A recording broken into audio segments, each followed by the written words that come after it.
Ке се покренат прашања што сега не се покренуваат, што е со природата, што е со водата, со воздухот, со земјата, вака она како беше овој пејачов куќа посо што пееше. Јас ги разбирам, можам да речам мнозинството работници што не се свесни за опасноста што доаѓа зад брегот и го гледаат само пред брегот она што се случува. Значи војни, империалистички вамбу, економска криза дома. Фактички системот е така конструиран економски за природно да донесе да доведе до ситуација на она што изгледа во моментов незамисливо. Например, нас во моментов не изгледа незамисливо дека можно е утре почвата едноставно да не раѓа како претходно што раѓала, водите едноставно да бидат во најголем дел загадени и да имаме војни за работи што сега ги сметаме здраво за готово. Ама сега тоа делува како научна фантастика. Е подалеку од носот. Макс филм. Сега работата е што капитализмот на работникот му дава нов идеал кога ќе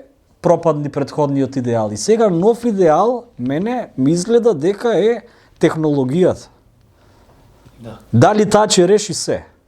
Во смисла дека економскиот напредок до толку ќе ја развие технологијата до незамисливи височини што на крај Илон Маск ќе стигне некое дугме и ќе се препороди планетава Земја